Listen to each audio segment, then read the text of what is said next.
I wonder what it felt like to walk between those two walls of water. Was it like going back to the safety and security of the womb?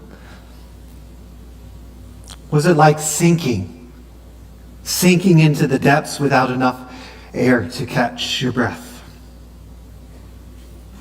Was it more beautiful than you could imagine? Did it terrify the hearts of those who walked the dry ground between? What was it like being caught between those waters? Have you ever felt caught in between? Have you ever felt like you were wandering in no man's land, no longer where you came from, but not yet where you are going? Perhaps a relationship hangs in the balance, or there's a decision that has to be made. Perhaps there's an illness that has changed the way that you walk through life. Things are not as they once were, but nor are they settled as perhaps they could or should or will be. An in-between place.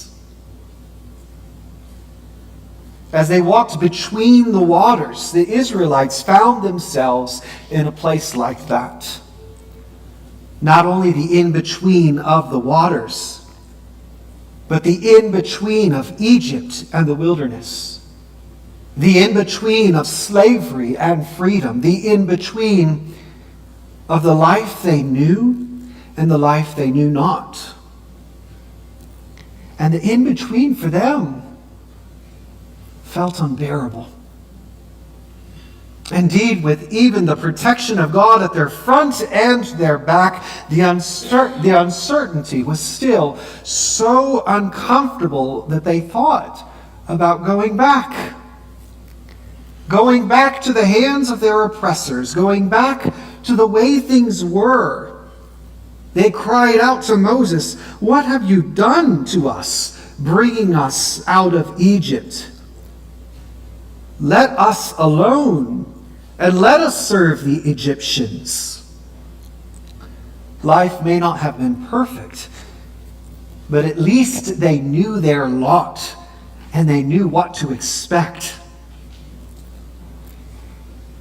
The in-between place is a place of uncertainty, of mystery, of vulnerability. Have you ever looked back to life as it once was and longed to go back? Have you ever thought, if only things could return to the way that they had been, then things would be okay? But you can't find God in the past. You might remember God there. But God is not a God of the dead, but of the living.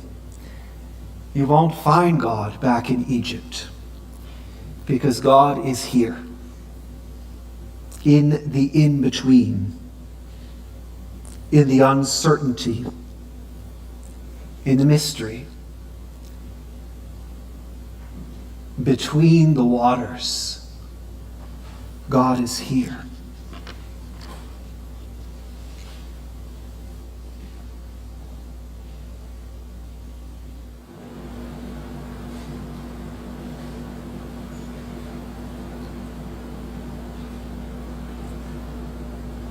I wonder what it felt like to live between homes. To have been exiled from the land of your ancestors into a foreign land. To be caught between a place where you are but don't belong, and a place where you belong but are not. Such was the circumstances of the people of Israel. Cast out from their homes to live among strangers, taken away from the land of their tongue to a place with another language. I wonder what it felt like. Was it like losing a limb? Was it some kind of an adventure? Was it like getting dizzy after spinning around? What was it like being caught between exile and home? Have you ever felt caught in between? Have you ever felt like the place where you are is not the place where you belong?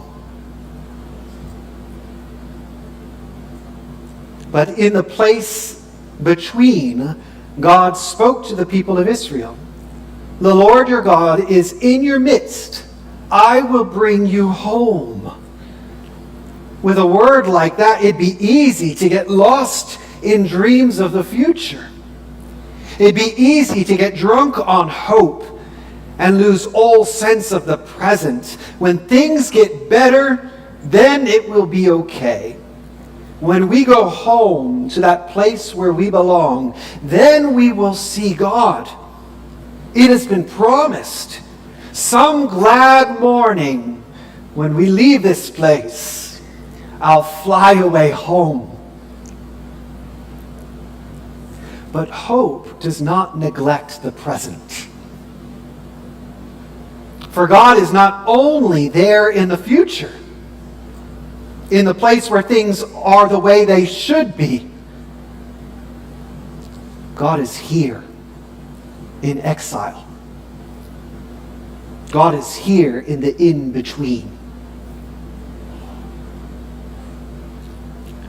Have you ever looked forwards or looked towards the future to get away from the present? Have you thought, when I get everything just right, when I get through this, when I get there where I'm supposed to be, then things will be okay? But you can't find God in the future. You can find God in hope for the future and in the promises that God gives. But you won't find God way up there ahead of you where you are not. Because God is here. In the in-between. In the uncertainty. In the mystery. Between exile and home. God is here.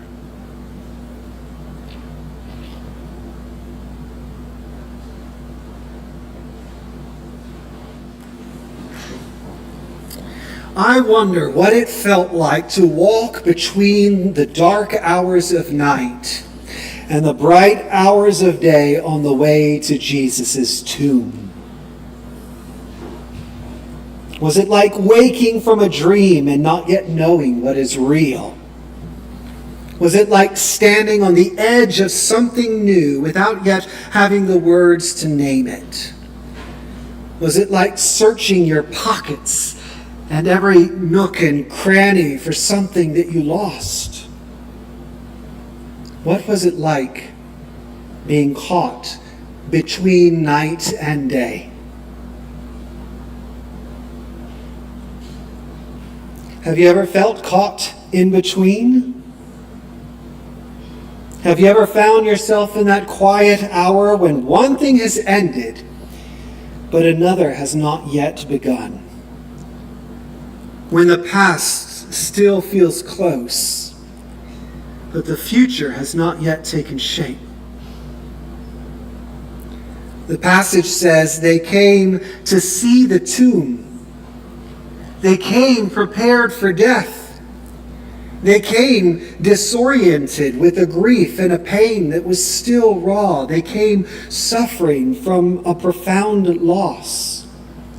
And yet they came also with hope and trust in God in the midst of it. And there, as the day was dawning, not fully light, not fully dark, in an in-between place, there in that fragile, dim light, they saw not the tomb for which they came, they saw an angel, and they saw Christ. Have you ever wondered why we celebrate the Easter Vigil, the first Eucharist of Easter, not in the brightness of the morning or the day, but in the darkness of night? We begin in shadow. We gather in quiet. We wait, because this is where God comes. In our tradition, in the Book of Common Prayer, page 284, it tells us the vigil takes place between sunset on Holy Saturday and sunrise on Easter morning. Not when everything is bright and clear, not when the light has fully arrived, but here, in the darkness that will break, in the night that will give way to day, in a moment that is still becoming. God comes to us here. We spend so much time in our lives looking back to what was, or ahead to what will be. We spend so much of our times in our lives longing to break away from the uncertainty of that in-between place, the limbo. But here, between the bright lights of this room and the darkness that surrounds us outside, God meets us. What are you caught between this night? Where do you find yourself in the middle of what was and what will be? Between the waters, God is here. Between exile and home, God is here. Between the night and the day, God is here. Between whatever you are caught in the middle of, God is here. Christ is risen. The Lord is risen indeed. Amen.